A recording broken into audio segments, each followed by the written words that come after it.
And I'll tell you, I'll start out just by telling you what the movie is about. Okay. We have a program for people who have herpes, to cure their herpes. And I have you in this movie partially because you've both cured herpes, and also partially because you know about other people who've cured herpes. And what I'm intending to do is try to get an overview in this movie that we're shooting of what people run into, like the pitfalls, problems, the curveballs that they get thrown. You know what I'm saying? Yes. Like the things that, make them think they're losing and they can't do it and stop them. Yes. Yeah? You're fine. But yeah, there are pitfalls, there are setbacks, certainly. There have been in my experience. I had one, recently when my friend died. I was just went into, sadness and, just sadness for about a week, and it just really triggered it. Triggered your herpes? Yes, I hadn't, I wasn't doing any IMMUNICS, I just wasn't really practicing, and it just really triggered it. And I was surprised at first. What is this? I said, oh no. Wow. And then I got right back into doing IMMUNICS again, and I just realized what had happened. Huh. Well, yes. I'm not sure that you've got the whole story on that yet. Really? Yeah, so maybe we should start with that. Okay. And I just wanted everybody who's watching this to realize that what we're trying to give you, the person who's trying to cure your herpes. I'm not talking to you two guys now. I'm talking to the people watching this. We're trying to give you a reality on what it's actually like to cure herpes and what you're going to run into, like the things that are going to possibly stop you, drive you away, drive you back. And so what happened for you is your friend died of cancer. Yes. And you had started curing your herpes about, 4 months ago? More than that. Like 7? Probably, what's March? March is, no, before March, yeah. Yeah, at least, yeah. So that's like a year. Oh, it's almost a year. Yeah, almost a year. And so you had been, and you hadn't been having any herpes outbreaks? None.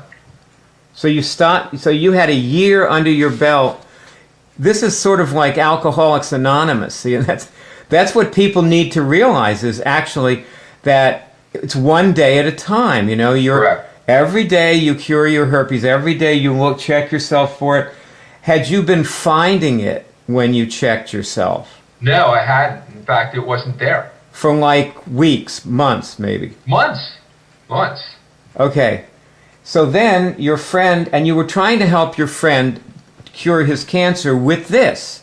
Well, I did mention it to him, and I really didn't get all that. I think some of it, I felt bad because I felt I could have done more for him, but... Okay, what happened was you mentioned it, and he said he wasn't interested, or he would sort of put you off. Right. And then he died. Yeah. And see, what happened, I'll tell you exactly what happened, and you can test this. That's what we should all be doing. Like when we are told something that we don't know is true or not, we should test it and let God tell us whether it's true or not. So I see you have your finger there, your hand is being held up there, and I want you to test, did your friend, did you go into agreement with your friend that he didn't have to try to cure his herpes himself? You mean cancer? I'm sorry, the cancer himself. Did I go into agreement with him? Yeah, did you let him get away with that? Did you? Yeah, yes. And so did he in some way convince you that he couldn't do it or that it couldn't be done? Well, I mean, in fairness to him, he had been trying to do other things. So, I mean, I'm sure he probably had his... And they failed. All the other things failed. Yeah, I mean, some things helped for him for a while, and then they did. In the end, they failed him. Yes. This is the only cure. Well, it's There the is one I've seen that there works. is no other cure. Right. I'm starting to feel like a movie star here. Makeup! Come on!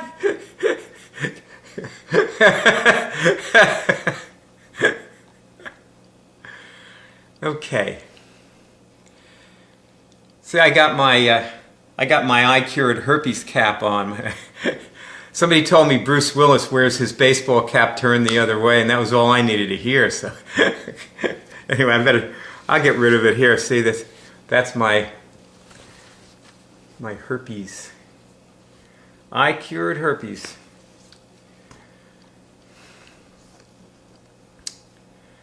All right, I'm going to tell you what you need to do now with what I have given you in this third part of the program.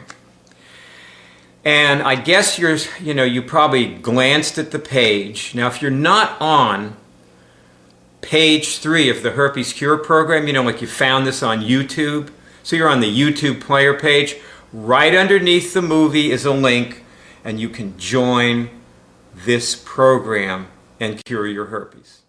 So you just click on that link, join the program, and it will drop you on the page, and this movie will start playing again.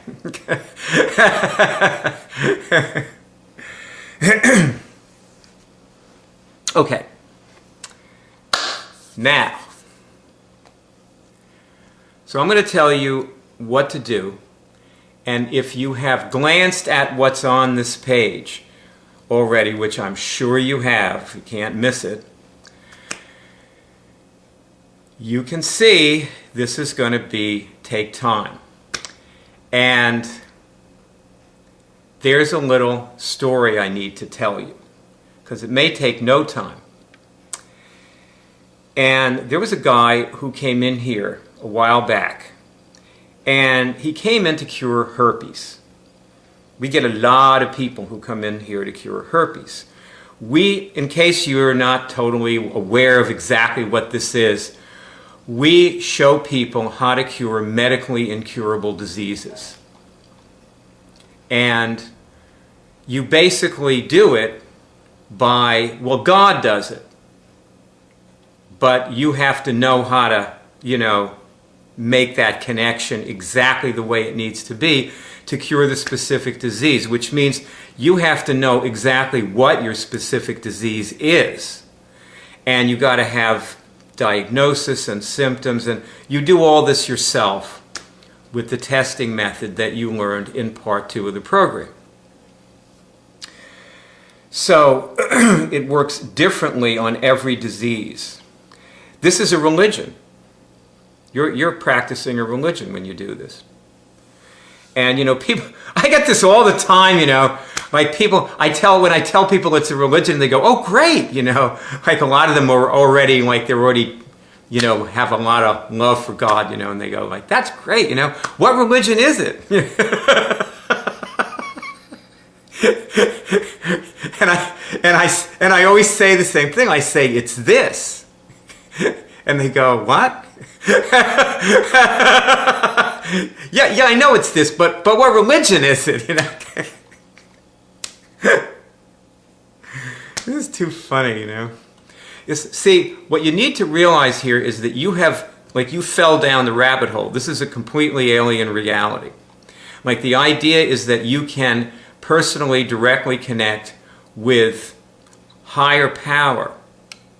And this higher power is not you. It's not your smarter immune system or something. Your immune system is what it is. We're trying to rehabilitate your immune system. And that's what, it's like you saying, well, I'm going to activate my immune system or something. No, you're going to connect with God, and God's going to repair your immune system. And anyway, so that's what we're doing here, okay? And so anyway, this guy's, his name's Jake, and he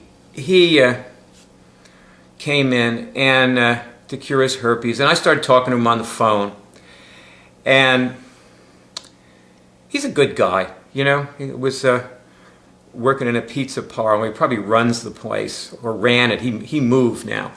And, you know, when Jake was in school, they diagnosed him as having a learning disability. Like, he couldn't learn, you know. And they told him he was stupid. You know, some social worker told him he was dumb, you know, or something. Or he flunked an SAT test or whatever, you know. Like, they label people, you know. So he got labeled, and anyway, he started curing his herpes, and he was doing pretty well with it. And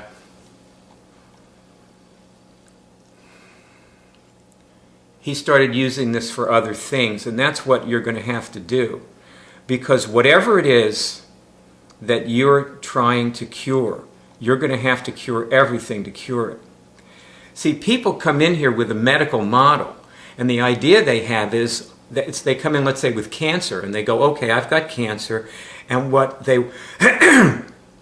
what they wanted from their doctor was they wanted to go to the doctor, and the doctor said, okay, we got a great treatment for you. There's no side effects. This is just going to work. It takes 10 days. Take one of these in the morning and one of these in the evening, and you'll be okay. It'll dissolve the cancer. That's what they wanted.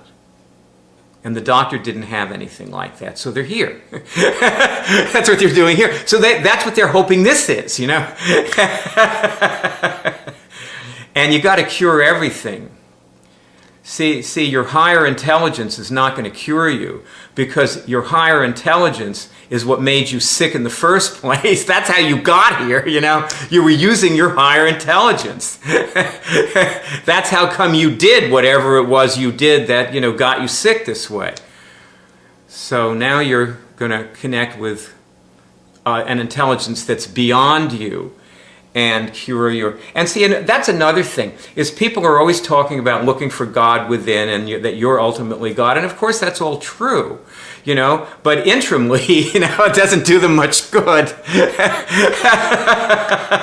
So we're going to work intrally with you, okay? So anyway, Jake did pretty well with this, and the point of the story is that Jake wanted to become an ambulance driver, and he took a course in it. They have a whole course in it, and I think they trained them in being, like, he was training to be a paramed or something. I can't remember, but exactly what he was doing. But it was a lot of work, and what ended up was that he was using his signals to pass his tests, and he got his license. He actually won in his life with something entirely unrelated to herpes, using what you're being shown. You can make $1 million with this. You know, you just need to, you know, choose what you apply it to, okay? So, no, really, I mean, this is prosperity. I mean, you can have prosperity. You can have the relation, you can attract the partner of your dreams. Let me give you a little tip. If you are able to remove everything that's wrong with you spiritually, you will attract everything you have always dreamed of. But the problem is, what you've always dreamed of will change. You know, like you always dreamed of being able to tell them, okay, I don't need you anymore, you know. And that's going to change, and you're going to realize you need them. You know, and you love them, and they love you, and, you know, all that's going to happen. That's what this is about. So, you know, you may feel like we're getting a little ahead of ourselves, and we are. You know, I'm getting a little ahead of us with this. We're telling you this now. But the reason is I'm telling you this story about Jake, and there's a punchline to the story about Jake, okay, which I'm getting to. Wait for it. The question is, okay, here's this guy who was putting in 12-hour days in a pizza parlor. And when Jake called me, the first thing he said to me, we used to have a 3-hour introductory movie. We didn't have a program for you to come into and focus on what you needed to focus on. We had, everybody came into the same program. That's what he came into. So there was this 3-hour introductory movie. And he called me on the phone, and he said to me, he was very moved, actually, and he said, I watched that movie like 3 times. 9 hours, right? He spent 9 hours. Now the movie, by the way, is actually on this, it's linked to this page, the movie that he saw. It's one of the movies you're going to watch later. First you're going to do some other things, okay? Later you're going to watch them. I'm going to tell you what the order is and everything. But the point is, like, where did this guy who works these 12-hour shifts in a pizza parlor find the time to spend 9 hours listening to that movie? And the answer is actually a quote in the Bible. Believe it or not, there's a quote in the Bible about this. And I don't remember the exact quote, but it's something like, the race is not to the swift. You remember that? Like, nor the such and such to the, so, you know, it's like the people with the talent don't get the jobs in the film industry. you know, like that. It's that kind of biblical quote, you know, and it tells you the secret, you know, and the secret is, them what has gets, and them what doesn't have, even the little that he has will be taken away from him. And so in this case, the race is not to the swift, it's to the people with smartphones. You see, Jake has a smartphone. That's how he cured his herpes. You wonder, how did Jake cure his herpes? This guy who was diagnosed as stupid by a social worker and probably had the lowest expectations. So if he sees this enormous thing to learn and he says, like, I can't do this, this is too complicated, I better look for something else. He had a smartphone. He turned the movie on and he just let it play with his headset while he was twirling the pizza dough. He, you know, instead of listening to music, he listened to the movie. The race is not to the swift, it's to the people with smartphones. So if you want to succeed with this, I suggest that you have an MP3 player that plays movies, and you take the time to download them, or you just get yourself a smartphone, a 4G smartphone, and you flick on that little switch and turn these movies on. Because some of these, for example, okay, let me tell you what the next thing you're going to do is. Now, after you've watched enough and listened to me jabber away here for a few minutes, right next to this movie, what you see is, first of all, there's a link, and it says these factors in success in curing herpes. And that goes to a Facebook page. You have to be a member of Facebook to get to that.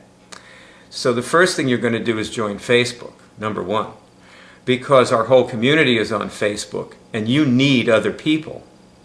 You need to hear what they have to say, what they're talking about.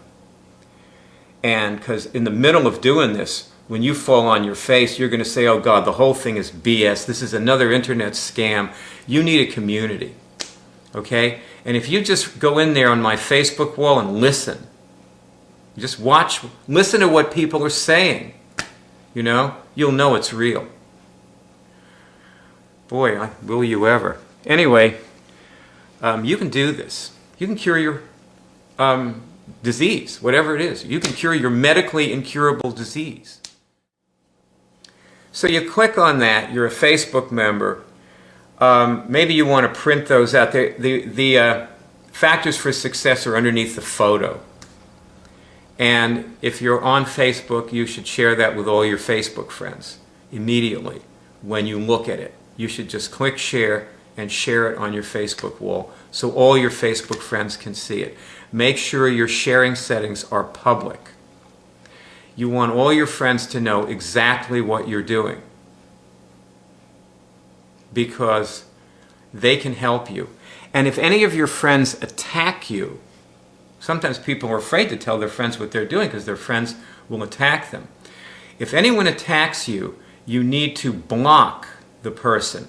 Not just unfriend them on Facebook, but actually block them so they can never see you again.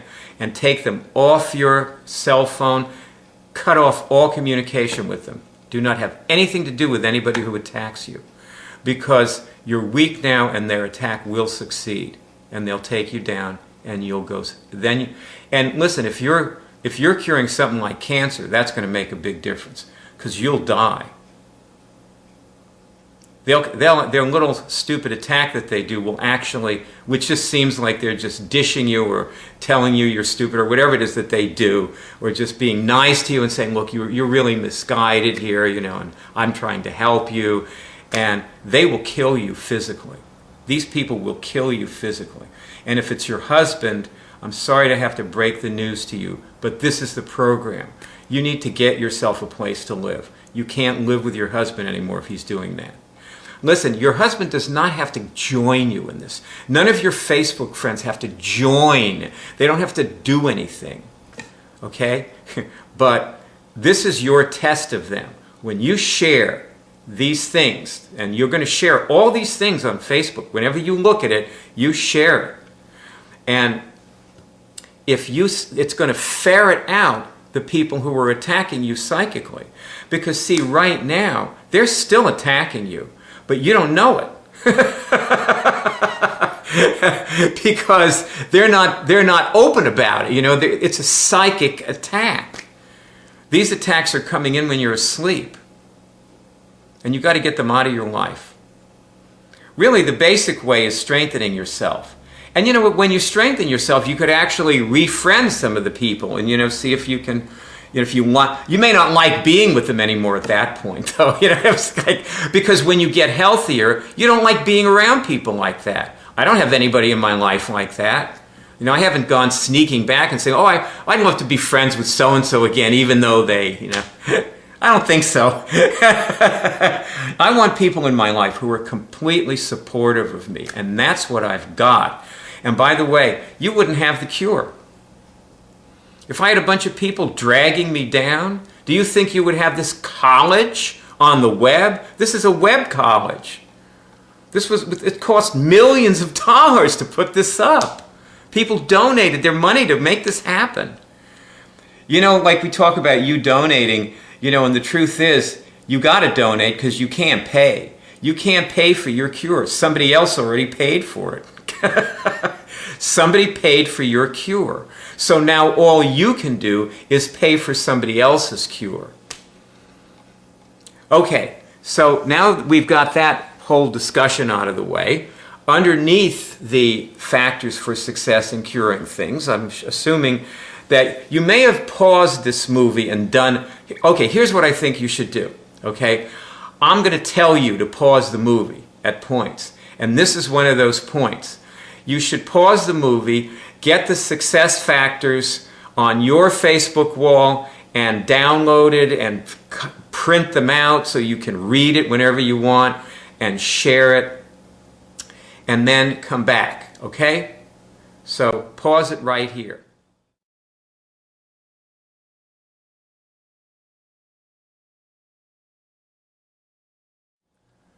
And now you've done that, and now you're back. There is no other cure. And there's tons of things that help. And there are also things that people should do in addition to this to make the cure go more smoothly.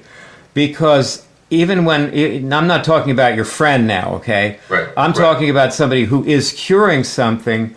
That cure can be a bumpy road. And so with cancer, I think that eating a diet, like doing a grape diet, for example, can make curing cancer go a lot more smoothly. With herpes, people don't need to do anything. There is, you know, all you do is this and you cure your herpes. But that's the way it is with viruses. Like, I can be with somebody who has the flu, and I can eat a relatively toxic diet, and I still won't catch the flu. You know, but that's a virus. See, the thing that we have the easiest time curing is viruses. Those are the easiest physical diseases to cure. So now, you were, as you watch them, you know, in the week of somebody's death, the person is being swarmed by doctors. Yes, as that, accurate? Was there a lot of doctors around your friend? Well, at was he in the one point, hospital? I really stopped, communicating with him. I felt like he just wanted to, I guess, be around his very close family and friends. And I don't know at what point, what he was doing with doctors at that point. I think he would kind of surrender to the fact that he was leaving. So you sat back and you didn't talk to him, and then you heard he was dead. Yes. And that must have been crushing. It did crush me. And the reason is that you knew you could have cured it. He could have cured it. Could have helped him more so than I did. Well, the thing is that you couldn't cure it. That was a slip. When Right. I said you could have cured it, you could not have cured his cancer. Nobody can cure somebody else of anything, though we do all the time. I've cured animals of things, and I can adjust somebody's back from the other side of the world and do a chiropractic adjustment on somebody. But basically, even with me curing them, they'll get it right back unless they cure themselves. And so your friend, you knew he could have cured it, and somehow you had this overwhelming sense of failure. Yes. And this convinced you of your own powerlessness. Yes. And that took down your immune system. Absolutely. So the bottom line is you're either curing them or they're curing you. You can't be silent. You cure them or they infect you. What do you say about this, Barb?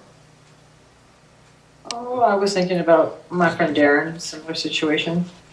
I agree that this kind of thing can take you down. I guess I was thinking about my own situation. It looks like you're on the other side of it already.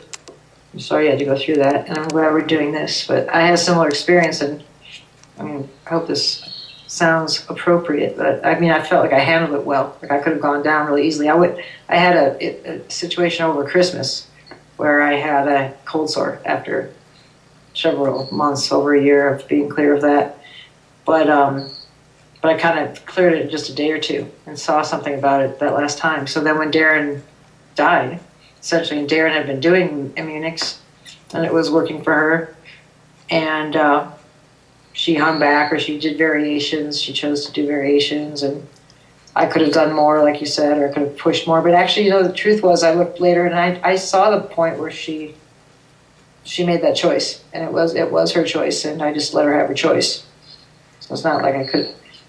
I think I tested that I did enough to create a critical mass. I'll tell you that, one of the things that it's coming down to for me is that we have to be absolutely brutally blunt with people and flat with them, and never, ever, ever pull any punches or hold anything back.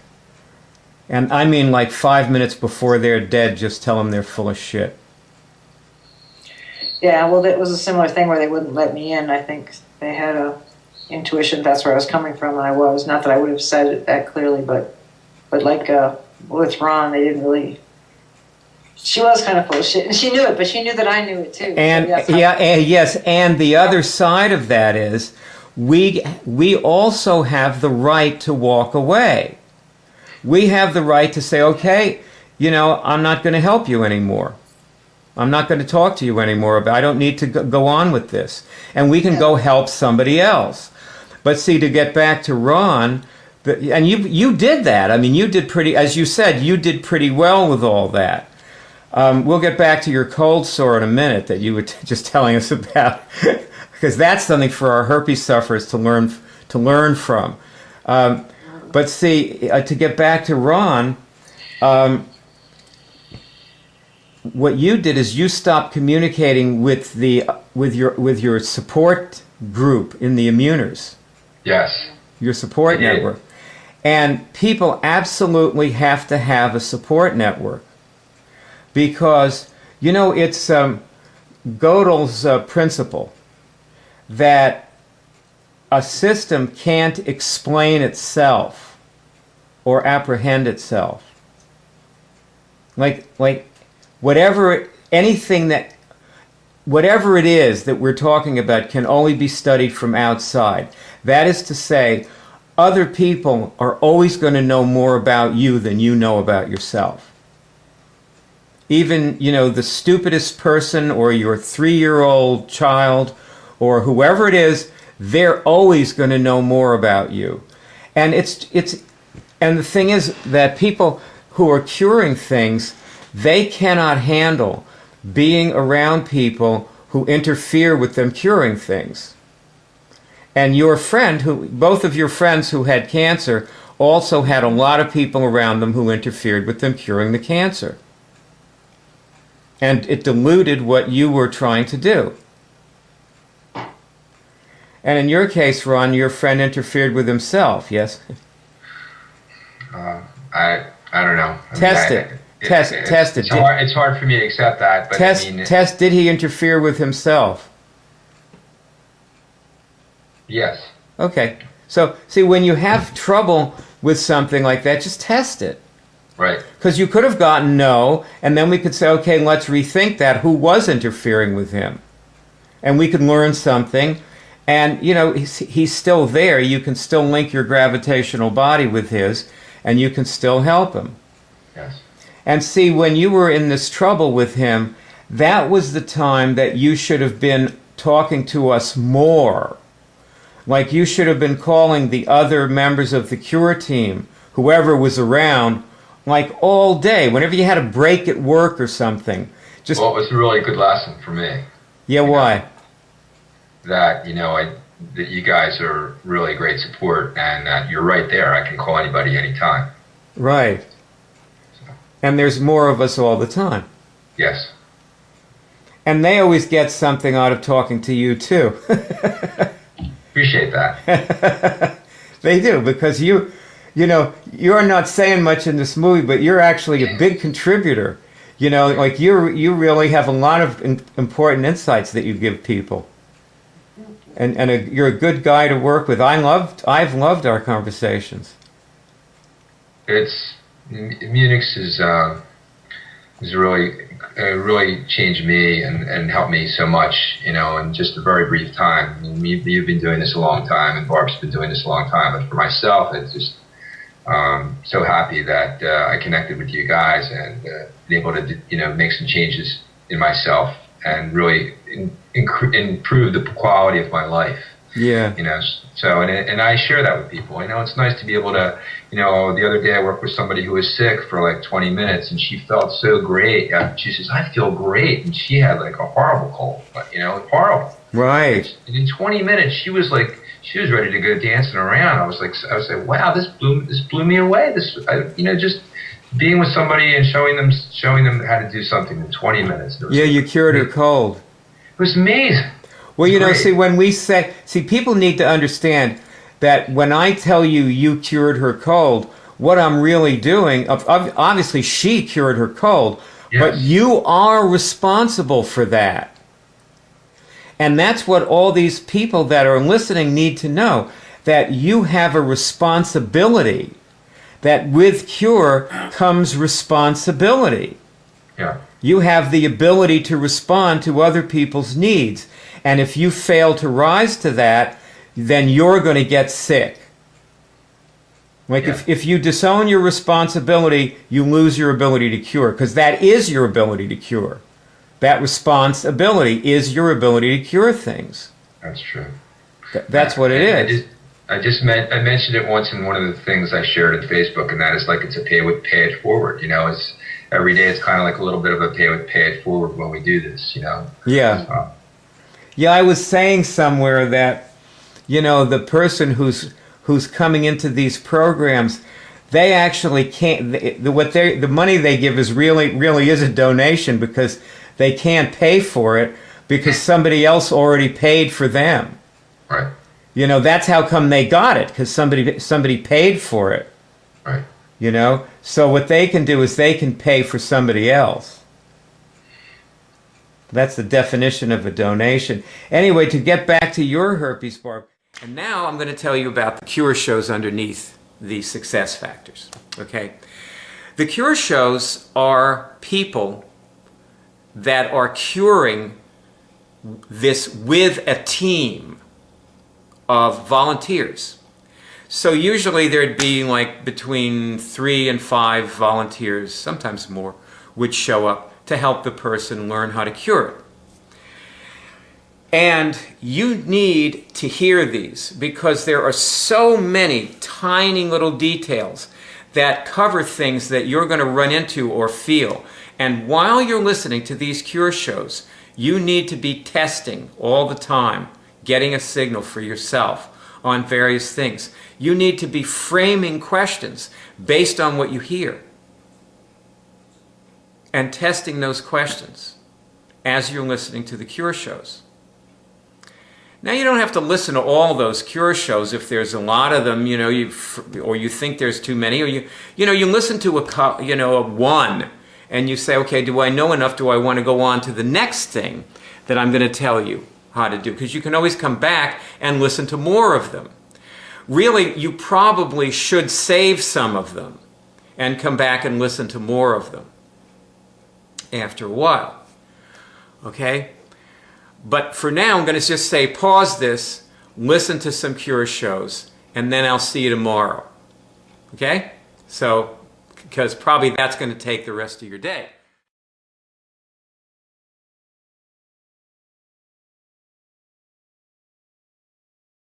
Okay, so now you've done that, and you're back.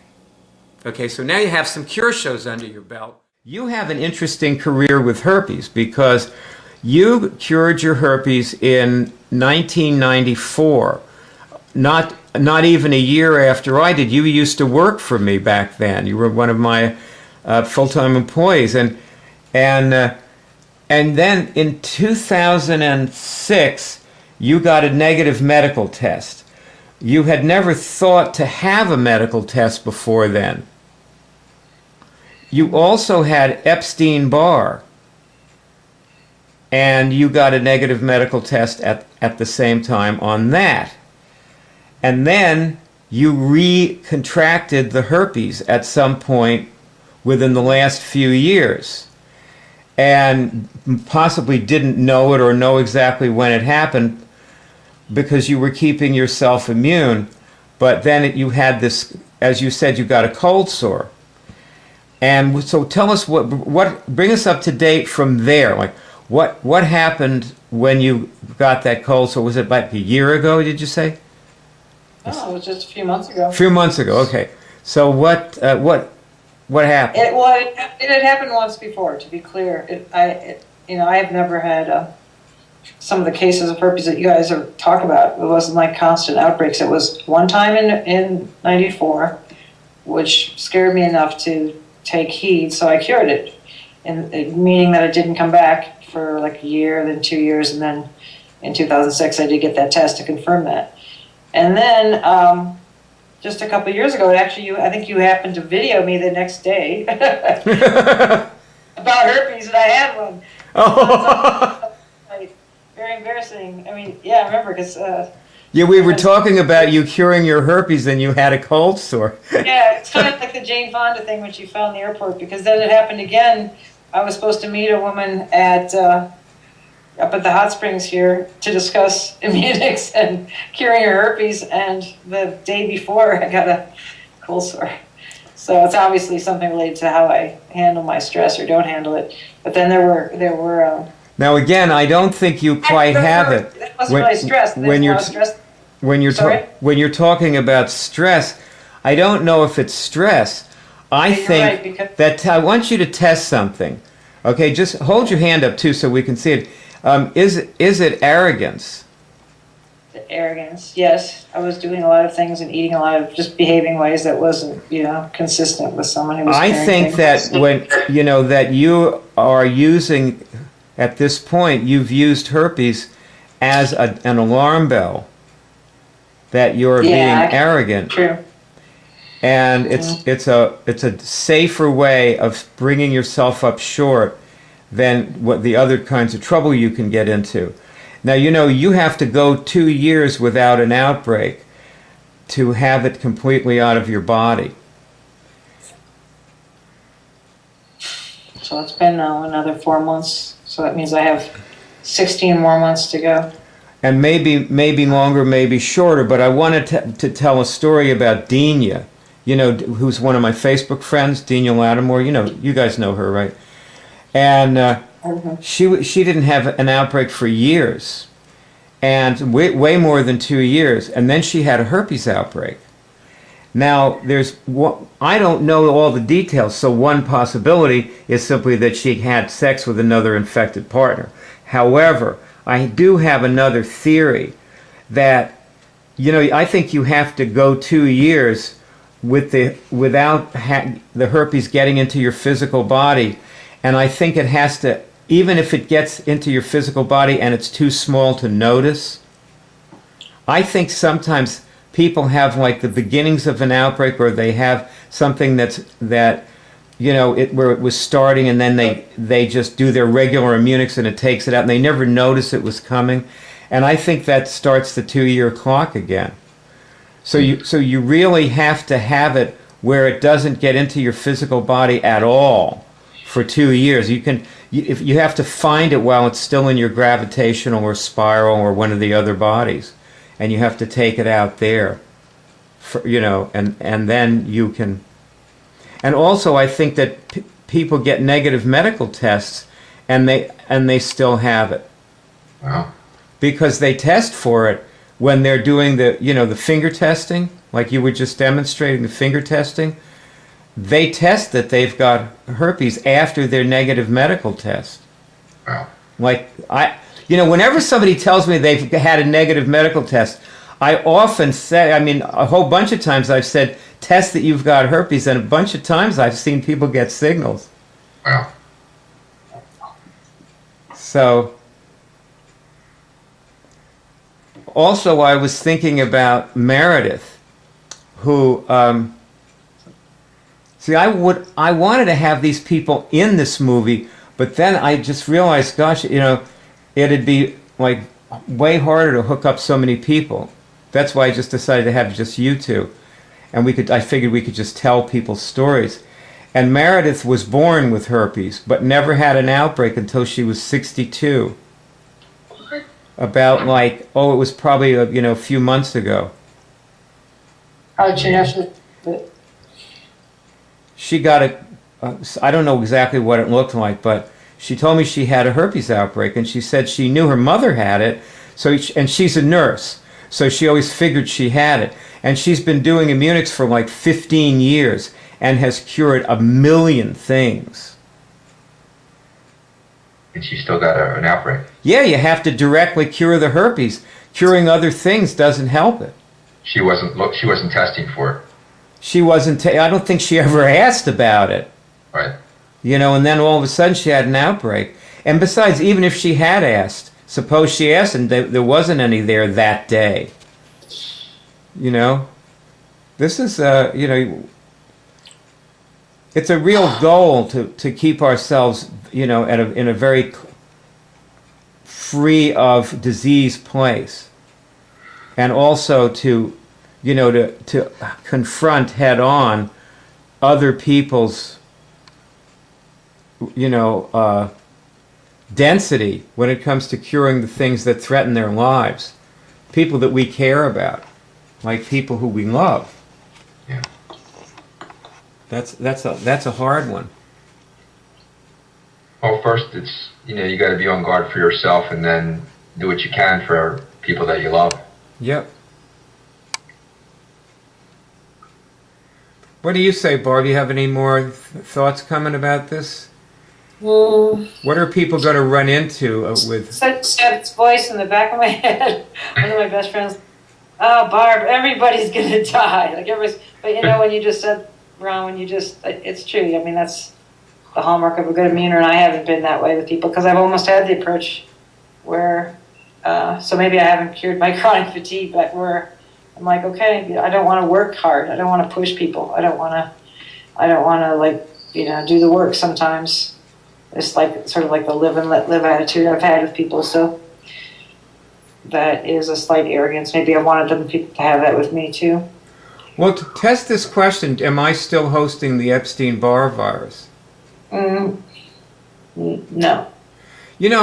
You did cure it and get a negative medical test years ago, and also I've actually never noticed any symptoms of chronic fatigue in you Yeah. over the past 12 years. But you know, you are generally, I think you're a master, Barb. I was going to say, I'm a master of fatigue. Masters, masters don't like working hard. That's why I think that's why you don't want to work hard, because they don't. You know, they're laid back. I'm trying to get my Buddha here. This is my friend Maury's house, Ron. Yeah. Yes, well. Well, you know what you were saying about everybody dies, like everybody has that voice in the back of their head. And it's like that voice that's telling them, give up. What's the difference? You're going to die anyway. You know, you might as well just lay down and let it run over you. Mm-hmm. And meanwhile, we can have a pretty great life. That's what I think too. I mean, that voice actually kind of has manifested. I have a friend of mine who is that voice, because I've never really had that. I mean, the closest I've come is this particular friend who says that kind of thing. And I agree with you. Like, I think with just a little more work, people could have a really nice life. We all could. You know? Yeah, like I feel bad when I'm sick, and I feel good when I'm not. Yeah, I feel bad when I'm around sick people. I don't think it's fun. It's not the most fun thing to do. Unless they're curing it. Yeah, when they're curing it, I'll stay forever.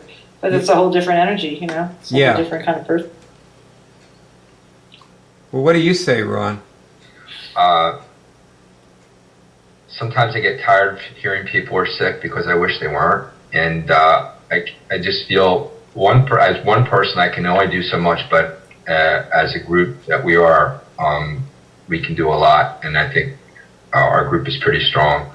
And we're doing a pretty good job overall to communicating this message about IMMUNICS and getting the message out to them that they can really get well, and their families can get well, their communities can get well. So it just takes a little bit of time to learn a skill that they can do every day, and it really can make our whole world so much better. Well, you know, I got a call the other day from Reggie. And I had been thinking about him for several days and thinking we should call Reggie and chat with him, find out how he's doing. And he called me thanking me for everything that I've been doing. And, you know, he's very grateful. And, you know, he has not completely stopped his herpes outbreaks. So he is not on the road to, like, his 2-year, you know, eradication deadline. You know, he's been falling off the wagon and climbing back on it, and he has a lot of immune dysfunctions that we haven't worked with. And personally, I think Reggie is somebody who I feel like I can help, and I'm planning to call him and offer to help him. Great. That's the idea. I think that we should evaluate people carefully and see who seems to us like they're able to accept help and that they'll make the most of it. And we should give our support to those people. I agree. What do you think about that, Barb? I'm with you on that one, Craig. That goes for me. Yeah, I mean, like I said, when someone wants to cure things, it's so fun to be with them. It doesn't matter what shape they're in to begin with. When they're sincere and committed, you know, that's what I'm here for. That's what I'm into. It's fun. Funny thing, isn't it? Like, a person can be a mess and they can be absolutely a joy to help. And then somebody can be in pretty good shape and have all their whole life in order and in place. And you just don't, you know, you just can't help them. Because they're not accepting it. Yeah. Let's go to quadrant number 3 in this grid. And what I want you to see here is there's a link. And if you click on the link, there's just one link. And the link goes to a tutorial. And the tutorial is a series of lessons. And you've already had some of them.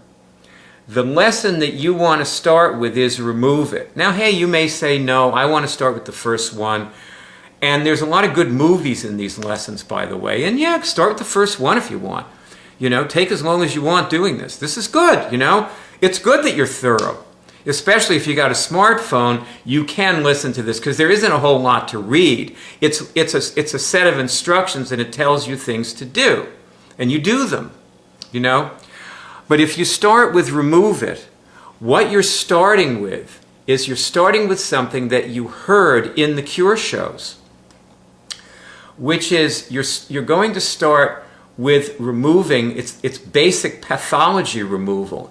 And these lessons are going to take you through basic pathology removal. And if you notice, I've given you here, when I said there's only one link, there's actually other links to things that it tells you to use. And you don't have to join the web college yet. I've given you copies of these things here on the page. So as it takes you through it and tells you, just click on those things and you'll get the lists. And you follow the instructions in the tutorial using those lists. Okay? And one question I think I'll talk about a little bit is, why do we use lists? And the reason we use lists is because God is doing this with you. And God knows everything. So you have absolutely no idea what those words on the lists mean. But God knows what they mean. And when you start testing them and finding them in yourself, then you will know what the words mean. See, they say, well, what is this? People say, where's the definition? Where do I look up the definition of this, of the gravitational body? Where do I read about that? What does it do? Well, let me tell you, when you start feeling your gravitational body and removing things from it, you'll know a lot more about what it does. So the idea here is to feel these bodies. And when you remove a pathology and feel different, you just sort of recall how you were before you removed it, and you go, oh, wait a minute, that's what that pathology is. You know, you're going to find out what it feels like to have a virus in your gravitational body, because when you don't have one anymore, you'll be able to see the difference. See, if you've had the virus for a long time, that just feels like normal to you. See, what you're going to discover, this is a really major discovery that you're going to make now. As you start doing this, you're going to discover that being sick felt normal to you. And as you look around at other people, you're going to realize how sick they are and how normal that feels to them. Like, we're in the presidential election year right now, so you can just look at the presidential candidates and see how sick they are and how normal it seems to them to be sick. It's amazing. Totally amazing. You know, they have no idea. They just have no idea that the way they are is not normal. They don't know they're suffering. Most suffering happens below the level of awareness. Most of your suffering right now that you're living in has happened below the level of your human awareness. And you're going to, when it disappears, all of a sudden you're ecstatic. And you go, wait a minute, this feels great. But see, that's your normal. That's normal. Being in ecstasy is actually normal. I love it. I just love it, you know? God, I'm telling you. You know, I'll just tell you two things that my master, Meher Baba, said to me. Or he said to everybody. It was in the discourses or someplace, I think. Meher Baba said that he can't change our karma, but he came to alleviate our suffering. He removes suffering. It's what Jesus did. You know, Jesus he took the suffering of the earth on himself. Like, that's what the crucifixion is all about. So, you know, Meher Baba did the same thing. And he he also said that most of our suffering is self-inflicted. So this is what's actually happening when you cure something, whatever it is that you're ceasing to inflict that particular kind of suffering on yourself. So you're becoming a new kind of human being. And this can be pretty lonely, actually, for you. I mean, because your friends are not going to be able to see you. They can't see you anymore. Like, you can see them, but they can't see you. So it can be pretty scary. This is a cult. And the reason, this is a cult, one of the reasons anyway it's a cult, like there's a whole set of definitions for what makes a cult, And one thing that causes something to be a cult is people in cults. The people who are in cults think that nobody understands but the other cult members, And in our case, that's actually true. Your friends are just not going to understand. Like, when you see somebody with cancer, you don't feel sorry for them anymore if you can cure your cancer. You just don't, you don't have the same reaction to them. That other people are just like, oh God, what a tragedy, You don't feel it. Because they can just start whacking it. So we can seem kind of heartless to people sometimes because we cure things. We just don't have the same sympathy for people who are sick. What we see is that the people who are sick are irresponsible. They're just not being responsible for themselves. What can I tell you? Look, goes with the territory. I'm sorry. Keep your disease if you don't want to feel like this, okay? You just be sick with everybody else, Then you'll be one of the gang. They're a cult too, by the way. But they don't realize it either, They think, see, at least we know we're a cult. They don't know, They think we're normal. We feel sorry for children with leukemia. Well, I do too, because a lot of times kids with leukemia really can't cure it because their parents, see, the people who you're dependent on, like if you're dependent on somebody, they have to be doing this, or it becomes very difficult to do this for yourself. It really becomes very difficult. And it can't, when I was saying pack your bag and leave your family, see, they don't have to start doing it. As long as people can be supportive without understanding you. Like, everybody doesn't have to understand everything, So, a friend of mine, I'll tell you a story. Like, she started doing this and her husband just wasn't into it. He just said, no, not for me, I'm not interested. But he was very supportive, and she started teaching her son how to do it, and her son became her buddy doing it, and he would tell her when she needed to do it and wasn't, he would say, Mom, did you test that? And this kid was like 5 years old. When you get involved in this community, you see all this stuff going on. So anyway, and that's what's going to happen as you watch these movies. Now, I'm going to say, okay, go off, do the tutorial part, and complete the whole tutorial down to the last lesson, and then turn this movie back on again, okay?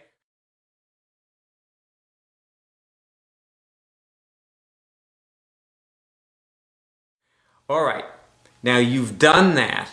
And if I could talk about Al here for a second, because now he's coming to mind, because when people are playing, they're really blessed. The minute they stop, though, then, that's people's prerogative to stop or cut me off, that kind of stuff. And you tried to help Al, and he rejected you. And I think that's our job with each other, is just find the place, and hopefully there's not a place where the person stops. Like, go as far as you can go. Al still feels like he's helping himself, and he's still doing IMMUNICS. And so you and Al had a disagreement, But just from your standpoint, what you and me and we all have to do is we have to be detached. We have to care passionately and be completely detached. That's the deal.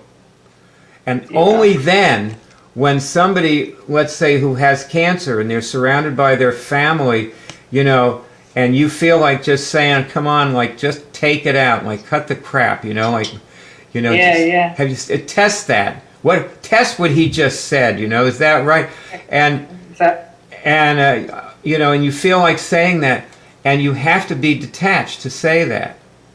And then if they throw you out of the hospital room, you have to stay detached and go help somebody else. Yeah. Yeah, that's what I was thinking of. I was remembering the sermon you gave at one of the prayer meetings recently that'll talk about how important it is to be around people who empower you to, you know, to feel like a winner, where you feel like you're winning with them. That you're that's right.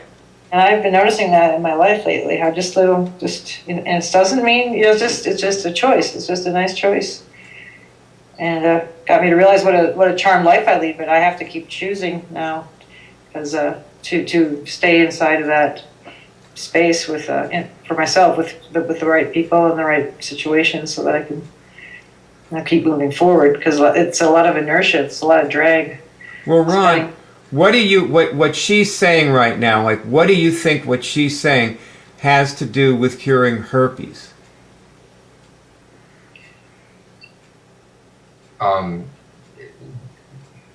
Well, Barbara's talking about being around the right people. I think people that are committed to wanting to cure it is the first thing. And then, like, IMMUNICS offers a way for people to absolutely cure it. But suppose you've got herpes and you want to cure it.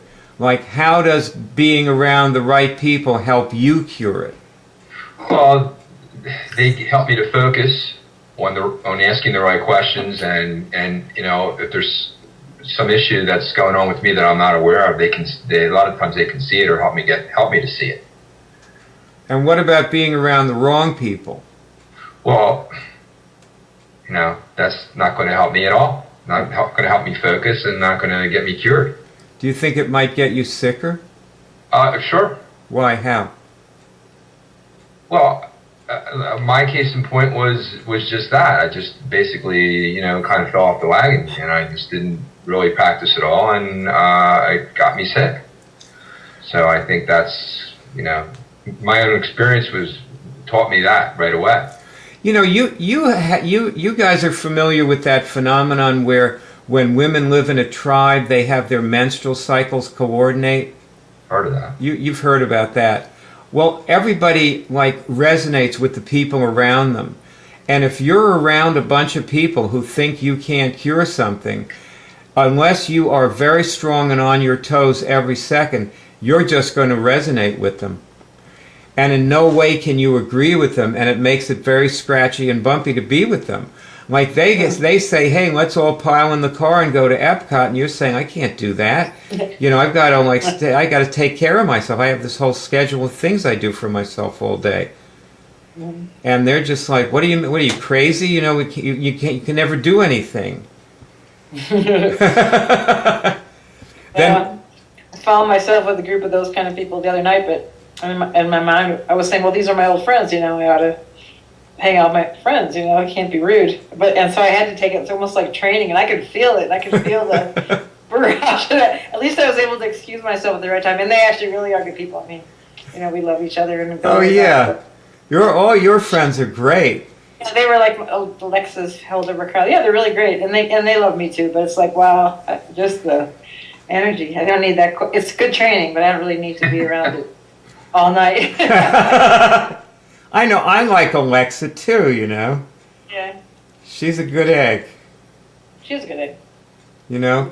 I tell you, like, the times when I've done well with Alexa and her other friends are when they came to my house, to my dinner party. Yes, and, you know, that was good for me. Yeah, it's better to have. So there's always a way of doing things, you know, that is right for you. Totally control it. learning about boundaries and all that. Yes. It's a good skill. Well, herpes guys, a lot of times I notice they have problems with their boundaries. Yeah, Because sure. They're being able to say no. They don't feel like they have any right to be sick. Like they don't want anybody to know they have herpes. Like they won't stand up for their rights. You know, do you know what I'm talking about?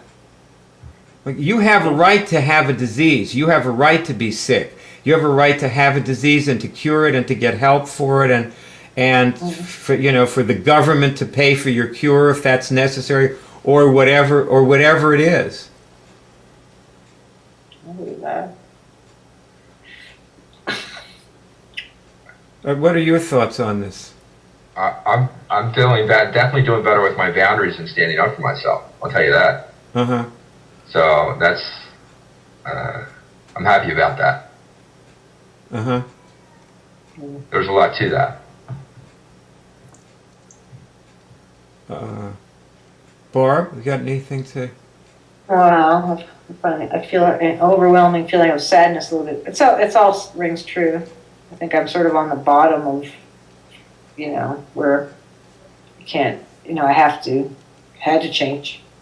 So it's become an interesting, it's like an interesting study, like how to stay immune. So, I mean, I really don't get sick other than those 2 incidences and one kind of bad food combining incident. I haven't been sick for, like, you know, many, many years, like in terms of 20 years. Yeah, 20 years. And now the next thing you're going to do is now we're going to go to quadrant 4. And you're going to watch the movies in quadrant 4. And some of the assignments in them you'll have already done. You're going to pick up a lot of things that you didn't already know. And you're going to hear a lot of things you did already know. And you really, you know, this is the part of this, more than any other part, that really should be done while you're jogging or on the treadmill or in your car or while you're cooking dinner with a headphone on and your smartphone or your iPod in your pocket. And then underneath this grid, there are movies. And you should watch those, you know, and the same way. And just immerse yourself in this, like bombard yourself with it. And while you're bombarding yourself with it, bombard your friends with it and keep bombarding them every day. Pound them. Pound it into them, you know, that you're doing this so that they really know. Everybody who even has the most cursory awareness that you exist must know you're doing this. Get a t-shirt, wear it to work so that people know you're doing this. Because whatever their reaction is, by interacting with that, you will learn and grow. And the next thing, of course, after that, so now anyway, I'm not going to tell you to pause this and watch those movies. What I'm going to do is just tell you that at this point, you are ready to join the college. And that's what you should do. You've got to do this for the rest of your life. And you've got to cure everything. So now it's time to get a real membership. I suggest one of the kits. All the kits come with 2 books. Start by reading the book called The Secret Meets the Cure Drive. And thank you for being in this program. I know you're still in it because you're probably still watching those movies. And while you're watching those movies, you can actually start doing other lessons in the Cure College. Because at this point, you've probably discovered tons of more things to cure than whatever it was you came in here to cure. And remember, if you need to talk to a person, pick up the phone and call somebody. Okay, you got phone numbers there. So, you know, anybody you call is going to be able to do something for you. Because we all have our own unique viewpoint. So you can get help. And we're like happy to have you, you know. I always find that I learn something from everybody I talk to, so I always feel grateful when people call me. All right, buddy. We'll be seeing you. And although the depth of my, lack of boundaries and, the amount of just mistreatment I will take from myself or others has been really vast. So that sounds interesting that I would manifest herpes. I'll tell you, like a bottom line, see, people have to cure their spiritual illnesses to cure their herpes. Mm-hmm. And see, you're more powerful than most of the people you know. And that makes you sad. And yeah. I've watched that, and I've like how you don't want to be that, and you go into denial about it. Mm-hmm. And that's a spiritual illness. And that compromises your immune system. Maybe you never would have come down with any cold sores had you attacked in a timely manner, proactively, the spiritual aspects of your life before it turned into a physical manifestation and embarrassing, undermining, because it undermines you. It does. Yeah, it has. That's for sure. People have used it to, it's definitely my weak spot. You have used it to undermine you. I did. I was embarrassed by it. Mm-hmm. Shocked. I was shocked by it. I'm so into cleanliness, so it was like so ironic. Sure brought pleasure to my detractors. Yeah. And and I could, I've tolerated so much other, physical pain and so forth, but and it was so physical too. I'm into my appearance, like to have something like that on my face. You can't hide that. Right. I mean, I notice a lot of people do. A lot of people don't care. The other day, I had a date with someone once, and I'm like, "What? Why did you make a date for tonight? You have this huge thing on your face." He's like, "Oh, what? Really?" Like, like whoa. No. So I can't. Sometimes I can't imagine how society sticks together at all. That are more sick than they really are. Oh boy. I don't know. So yeah, it was ironic. Even Chrissy was telling me a story about it back when, in the 80s, when people were just so free, they didn't think about it. Like someone could have herpes all over their chest. Apparently, somebody had, and they'd be still having sex. And those are shingles. Yeah, shingles. And so it's so ironic, because I have been like extremely careful. I mean, I've lived in a refugee camp in my life and didn't get sick. And so when I got that, yeah, so I took it seriously, and I took all this kind of study seriously, because I knew it wasn't physical. I knew it wasn't like the germ theory totally. It was like a way that I am, or a way that I respond in, and not responding.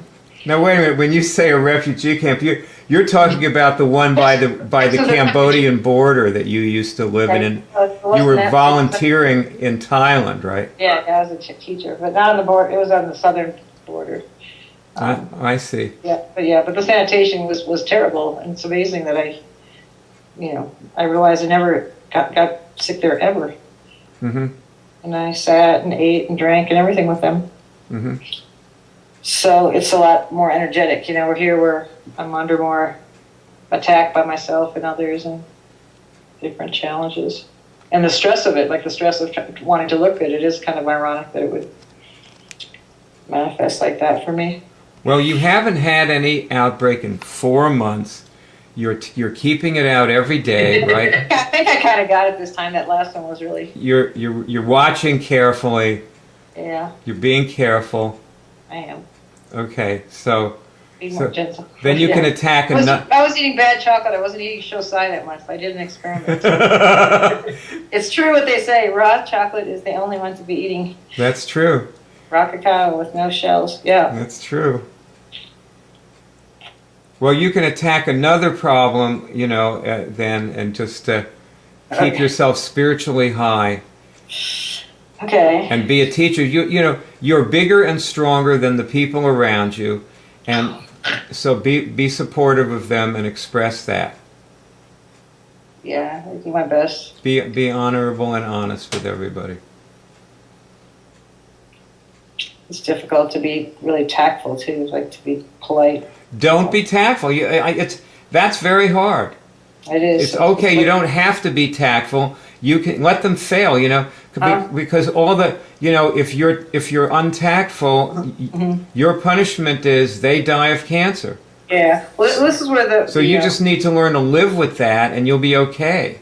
Yeah. Well, the boundary issues come in here too. Like if I choose my shot, so to speak, or choose my situations, I'm less resentful or less. I know what I'm getting into. But if I feel like I'm kind of being held hostage by someone or in a situation that and then I can't be myself, or I don't feel easy to say what I see, then it can be I'll get sick or I'll just feel uncomfortable.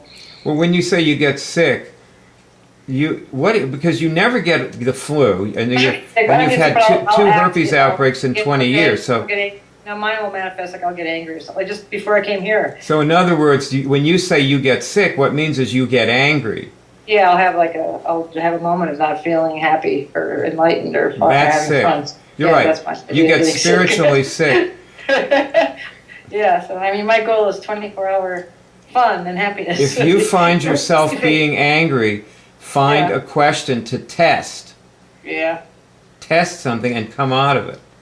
Yeah, I've gotten better at that. That's true. Thank you. And Ron, before we stop, do you have any final words? These are the final words. No, I don't have anything else right now. It was interesting. This is what's the first time I made a movie with you guys, and really, yeah. I was in another one. But this was the first time I did one just with Barb. And yeah. This is really more like your movie. This is a movie of you. Because there aren't like 5 other people in it. Yeah, Barb and I share top billing. That's right. That's right. America's sweethearts. Don't forget, Ron, you're more powerful than all your friends.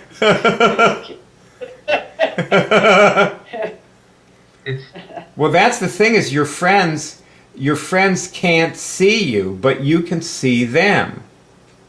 You said that the other day too, and I have to say that's true, and I'm starting to notice that. That can be very unsettling. I've never noticed that before in my whole career. I worked, and I've known Byron 25 years almost, but just recently I'm going through that period where suddenly I realize, most people don't see me at all. I don't mean just get me, but they don't almost see, they don't perceive. And it's okay. I just have to be okay with that. First it felt kind of like, wow, I felt out of balance. Like I had nothing to bounce off of. I had nothing to bounce off of. I thought something that wasn't true. But then I had to be in it. That was like a what do you call it, not a virtual reality, but a field of truth. It's like a field of truth had ended. Yes. And so now that was just a couple weeks ago that happened too. So it's kind of like ratcheting up or changing gears and just like walking around and doing it, like making it up for nothing all the time. Right.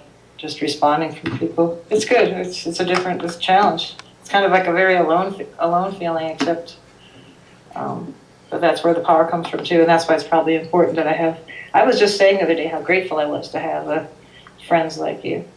We have to be comfortable being alone. Yeah. I remember that Mayor Baba quote that says, like, when you're very happy, Baba wants you to be happy, and if you're feeling sad, that's because, like there's something to be learned from feeling sad. Right. So same with being alone, I think. Like I ought to be really just enjoy this time, because someday I'll be very grateful. And I'm starting to just see the value of learning how to be alone. Well, what Franny's sister said was that, she had a boyfriend or husband every day of her life since she was 12 years old. Wow, that's amazing. And then her husband died, and at first she was devastated for a couple of years, and she was calling Franny and crying for hours, and she was, felt bereft. And then after a while she started to say, well, it was interesting because I went to the movies and I didn't have to keep calling home to make sure he was okay. Because he was a paraplegic, and that there were servants taking care of him 24 hours, sitting there watching him, and that she kept calling the servants and finding out how's he doing, is there, just to make sure that they didn't fall asleep or something, and like let them slide off the bed. So, Jeez, but yeah, it's a lot of responsibility. yeah, she was, but she said it was very interesting, and she just started doing a whole bunch of other things and threw herself into her charity work, and she's a famous person now. She was on the cover of Town and Country magazine. She was Woman of the Year. She just took off with her. She built schools in the third world. That'd be fun. Yep. You like the third world. I do too. I like schools and things like, I think people are really happy when they're learning stuff. That's my experience. People love to learn. It cheers them up, and they get healthier and they feel good about themselves. It's fun. People like to be together like what we're doing. And you can do that in the third world, not so. Her Christmas card was her sitting on the floor with the kids. She built a high school too. They started out with a preschool. Yeah. And they built this whole series of schools. Now they're building a trade school. Yeah, it's fun. That's wonderful. Yep. Yeah. Well, this has been great. I'm so glad we did this, and thank you so much, both of you. It's been a real pleasure to be with you. You're great. Thank you. You're heroic. There are very few people. You have to realize that things that almost, like there's like 7 billion people in the world who don't know what you know or do what you do. They don't know it's even possible. Wow. So you're very, very special and exceptional people. We're chipping away a little bit at a time. Yeah, we are. Chipping away, telling a person here or there. Right. One little person at a time. Well, all right, I guess I'll shut the camera off.